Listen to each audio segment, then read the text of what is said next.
우리가 지난 몇 주에 걸쳐서 신앙의 본질에 대해서 이렇게 공부를 했습니다.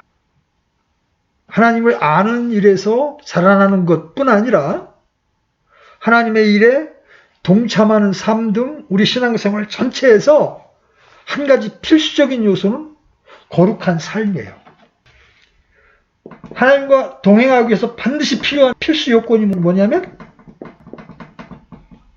왜냐하면 하나님이 거룩한 분이기 때문에 그래요. 이 거룩한 삶은 하나님의 성품과 직결되는 거예요.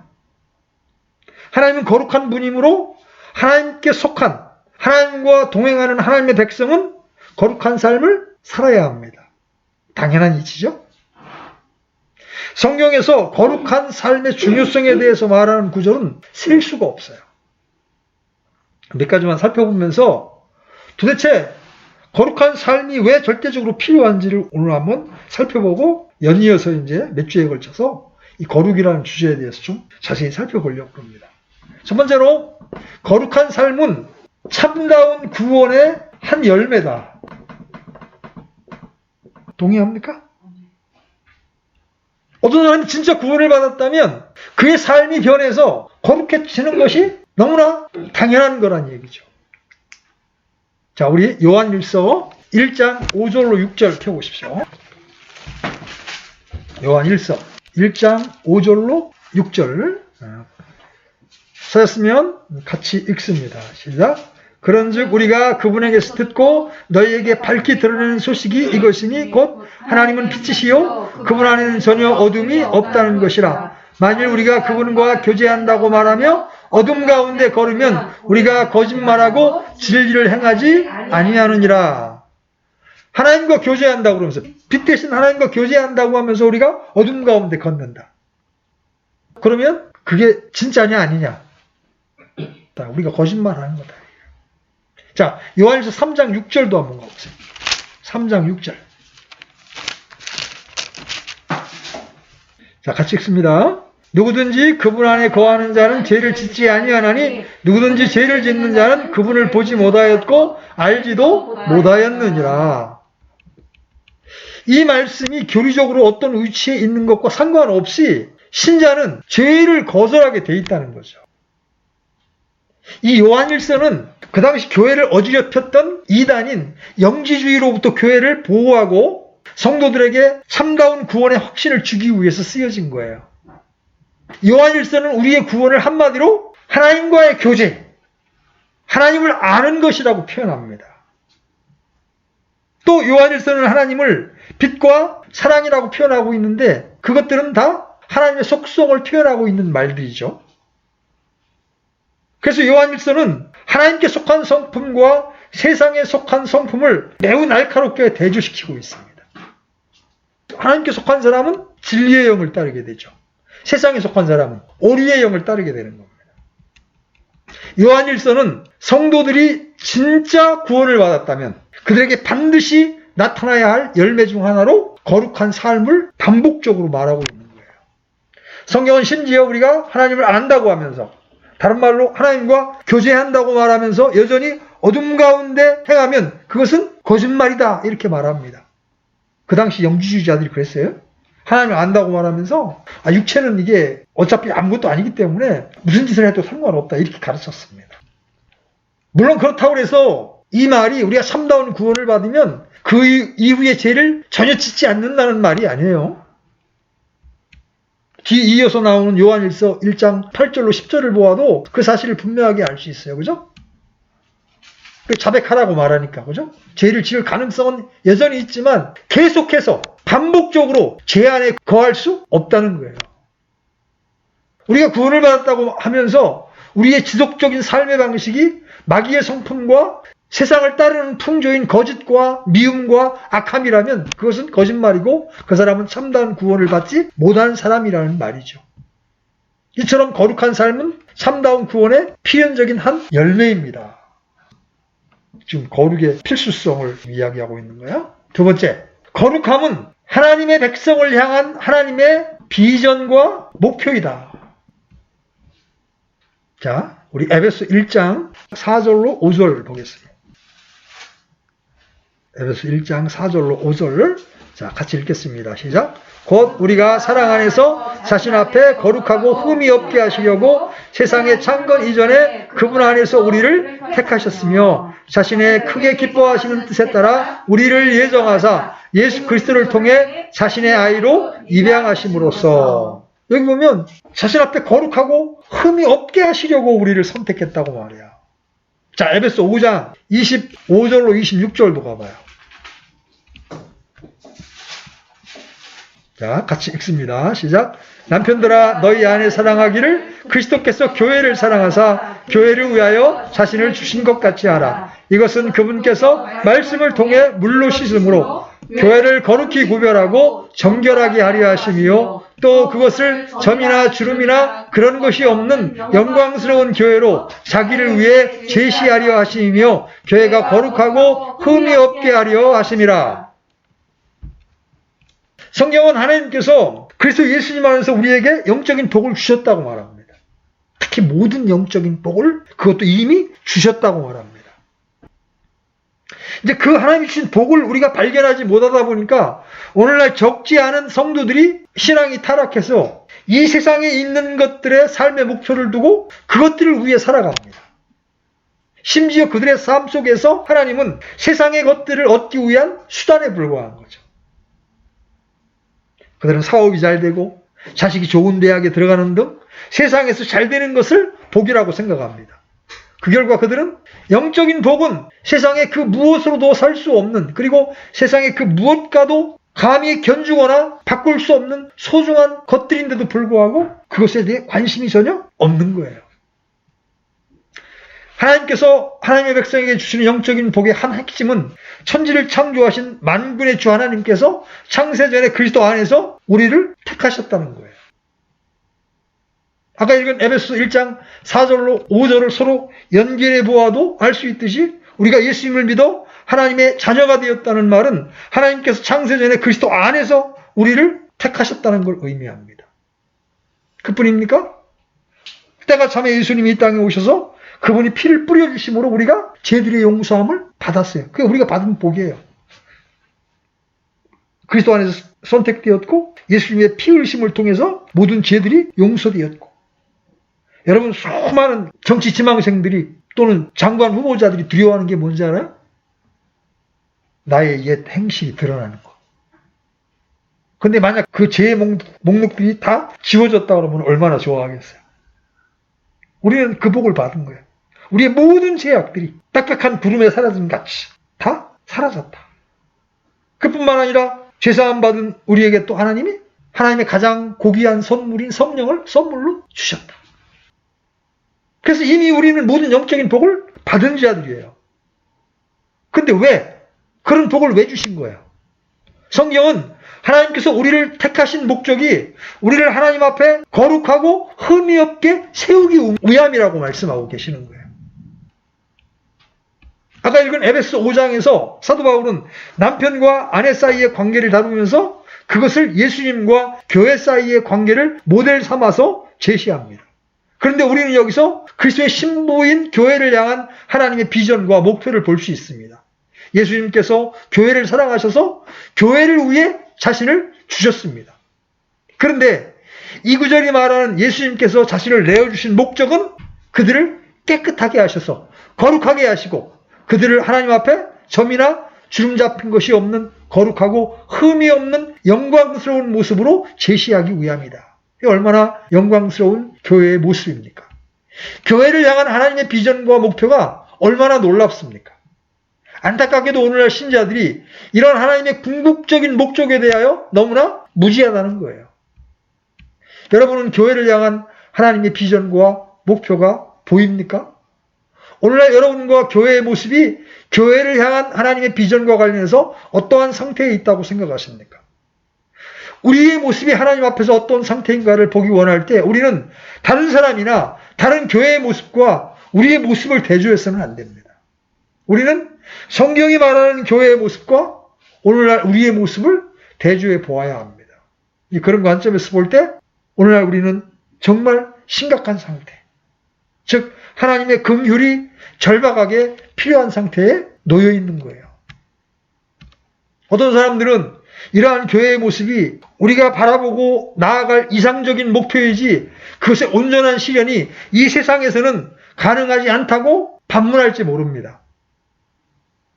물론 그것의 온전한 실현은 이 세상에서 가능하지 않을 겁니다. 그러나 사도 바울은 교회를 향한 이러한 하나님의 비전을 그저 단순한 우리의 목표라고 치부해버리지 않았습니다. 그는 하나님의 교회가 그렇게 세워지도록 자신의 모든 열심으로 자신의 삶을 들여 섬겼습니다. 그럼 고린도 후서 11장 2절로 3절 가보십시오. 고린도 후서 11장 2절로 3절 같이 읽습니다. 시작.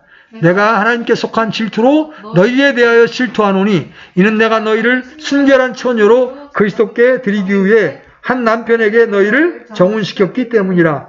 그러나 뱀이 자기의 간교함으로 이불을 속인 것 같이 어떤 방법으로든 너희의 마음이 그리스도 안에 있는 단순함에서 떠나 부패할까 내가 두려워하노라. 저는 개인적으로 예수님의 피로 값주고 사신 하나님의 교회를 향한 하나님의 질투를 믿습니다. 그래서 오늘도 하나님의 교회를 그렇게 회복시킬 하나님의 능력을 신뢰하며 기도해야 합니다. 자, 세 번째, 거룩의 필수성. 거룩한 삶은 하나님과 동행하는 필수적인 요건이다. 이 창세기 17장에서 하나님이 아브라함에게 나타나셔서, 아브라함이 90세 됐을 때 아브라함에게 나타나셔서 그에게 뭐라고 말씀하셨냐면 나는 전능자 하나님이라 너는 내 앞에 걸으며 완전할지니라 이렇게 말씀하십니다. 또 출애굽기 3장에서 모세에게 이렇게 말씀하십니다. 여기로 가까이 오지 말라. 내가 선 곳은 거룩한 땅이니 내 발에서 신을 벗어라. 또 출애굽기 19장 10절에서는 모세에게 이렇게 말씀하십니다.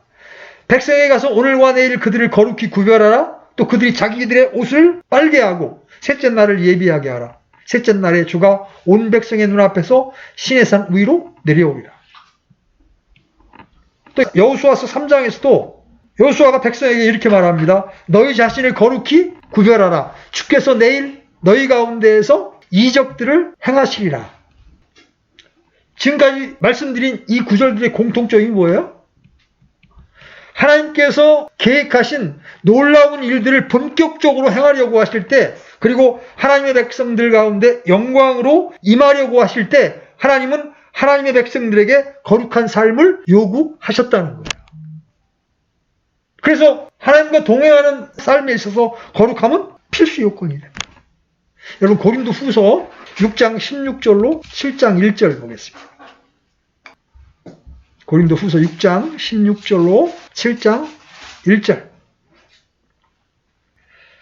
찾았으면 같이 읽겠습니다. 시작.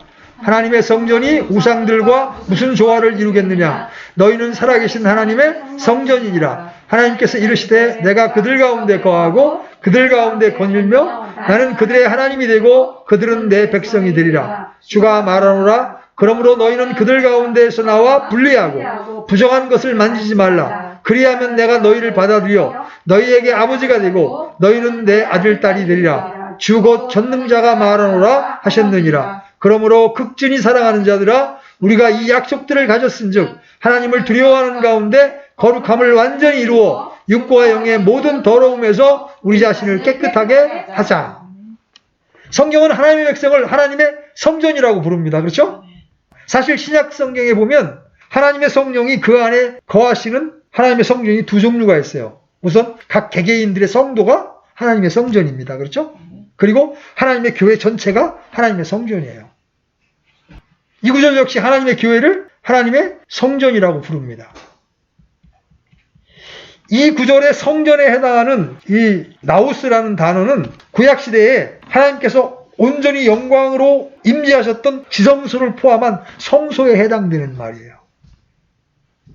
우리가 하나님의 성전이라는 말의 의미는 출애굽 당시 광야 생활을 했던 이스라엘 백성들의 진 한가운데 있던 성막에서 찾아볼 수가 있습니다. 하나님께서는 그들 가운데 거하시며 그들을 인도하시고 그들을 보호하시고 그들의 필요를 공급해 주셨습니다. 또 하나님은 당신의 놀라운 계획과 목적을 위해 그들을 하나님의 백성으로 빚어가시는 일을 행하셨습니다. 하나님은 이스라엘 백성들을 통해 하나님의 놀라운 역사를 나타내셨던 것처럼 오늘날 성령 하나님께서는 우리 가운데 거하시며 하나님의 계획과 목적을 위해 우리를 통해서 역사하신다는 거죠. 이것이 하나님께서 의도하시고 원하시는 오늘날 교회의 모습일 겁니다. 그리고 그 삶을 위해 하나님은 우리에게 거룩한 삶을 살라고 강력하게 촉구하십니다. 여러분 다시 한번 고린도후서 7장 1절을 소리내어 읽어보십시오. 시작. 그러므로 극진히 사랑하는 자들아 우리가 이 약속들을 가졌은즉 하나님을 두려워하는 가운데 거룩함을 완전히 이루어 육과 영의 모든 더러움에서 우리 자신을 깨끗하게 하자. 안타깝게도 오늘날 적지 않은 성도들은 하나님께서 의도하신 그 놀라운 하나님의 역사가 교회 안에 그리고 교회를 통하여 전혀 나타나고 있지 않음에도 불구하고 자신들이 처한 문제의 심각성을 전혀 알지 못하고 있다는 거죠. 우리 모두 하나님의 교회가 하나님께서 의도하신 교회가 회복되도록 간절히 기도해야 할 뿐만 아니라 하나님의 길로 돌이켜야 합니다. 거룩함이 없이는 하나님과 동행할 수가 없기 때문에 그래요. 자, 네 번째, 거룩함이 필요한 네 번째. 거룩한 삶은 예수님을 기다리는 삶의 필수적인 요소입니다. 신약성경에 의하면 성도의 삶의 중요한 한 부분은 예수님의 재림을 기다리는 삶이에요. 사도 바울과 초대교회가 어떻게 주님의 다시 오심을 기다리는 삶을 살았는지 여러분 보십시오. 여러분 먼저 몇 구절을 살펴볼 테니까 부지런히 따라오십시오. 자, 고린도전서 1장 7절로 9절. 고린도전서 1장 7절로 9절. 같이 읽습니다. 시작. 이로써 너희가 어떤 선물에서도 뒤처지지 아니하고 우리 주 예수 그리스도의 오심을 기다리나니 그분께서 또한 너희를 끝까지 견고하게 하사 우리 주 예수 그리스도의 날에 너희가 책망받을 것이 없게 하시리라. 너희를 부르사 자신의 아들 예수 그리스도 우리 주와 교제하게 하신 하나님은 신실하시도다. 주님의 오심을 기다리는데 그날에 너희가 책망받을 것이 없게 하실 것이다. 자, 디도서 2장 11절로 13절도 열어보십시오. 디도서 2장 11절로 13절. 자, 같이 읽습니다. 시작. 구원을 가져다 주시는 하나님의 은혜가 모든 사람에게 나타나 우리를 가르치시되 경건치 아니한 것과 세상에 속한 정욕들을 우리가 거부하고 이 현 세상에서 맑은 정신을 가지고 의롭게 하나님의 뜻대로 살며 저 복된 소망 위대하신 하나님 곧 우리의 구원자 예수 그리스도의 영광스러운 나타나심을 기다리게 하셨느니라.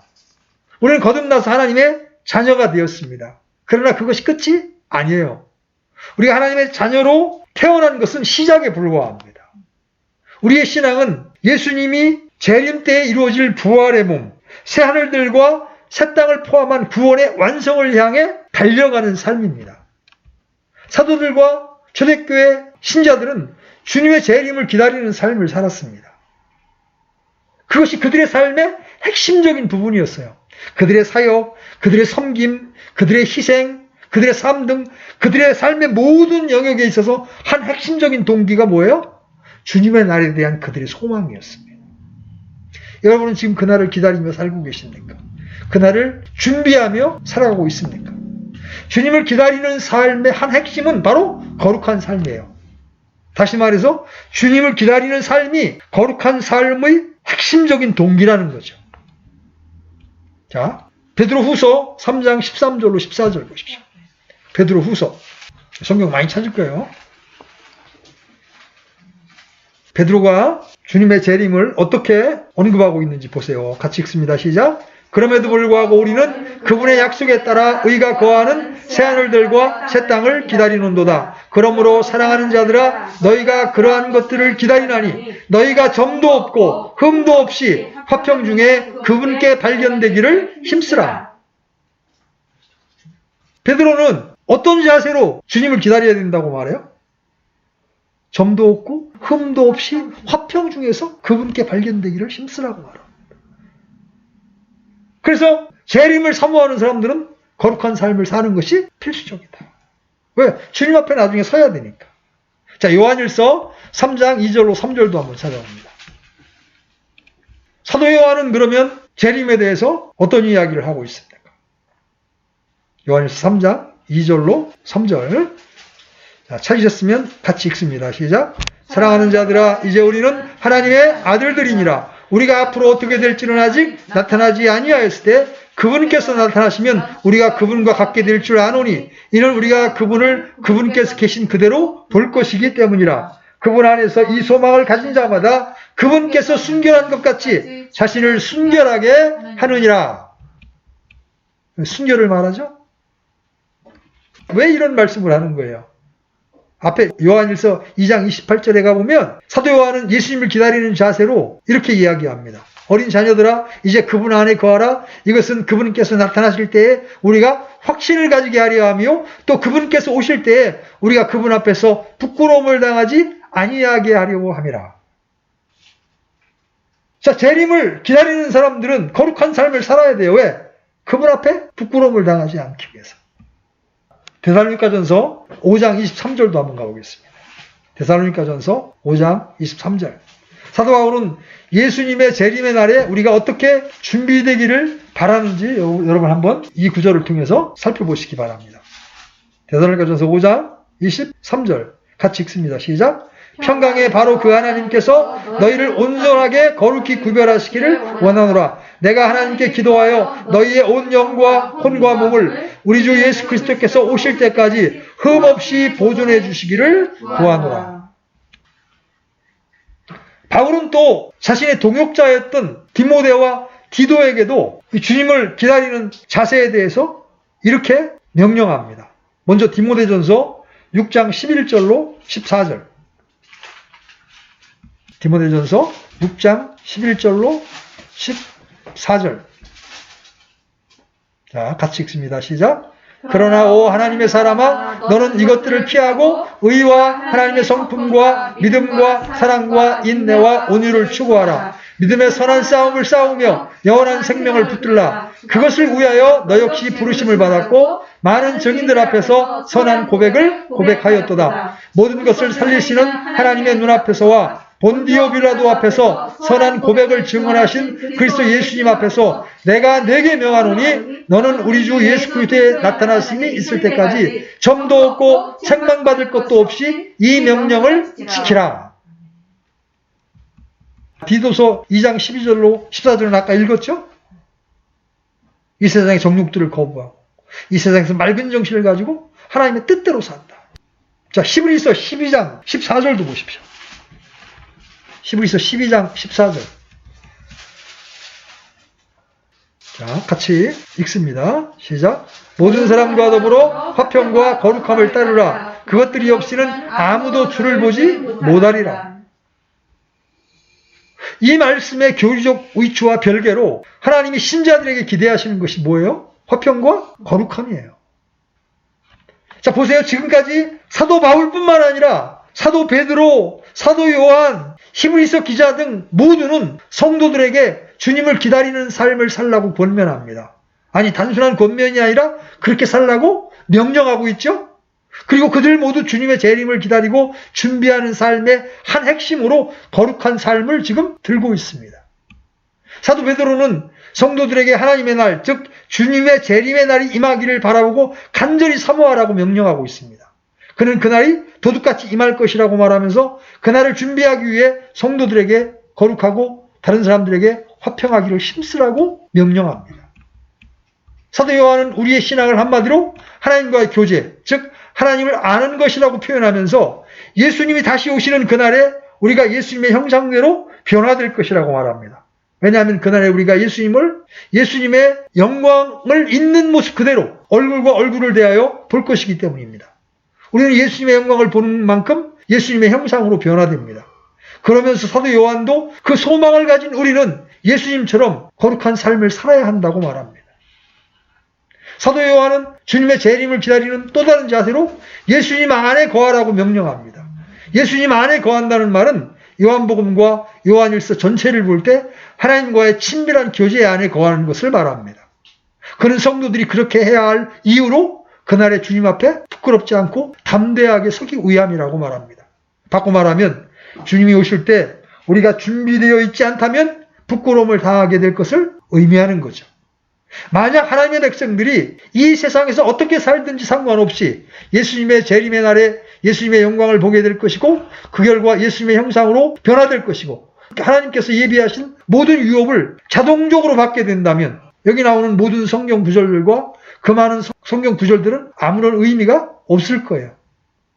우리가 준비되지 않으면 그날에 부끄러움을 당하게 될 거라는 거죠.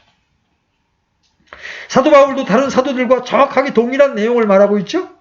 그는 성도들이 온전히 거룩하게 되어 그들의 온 영과 혼과 몸이 그리스도의 재림의 날에 흠없이 보존되기를 간절히 바라고 있습니다.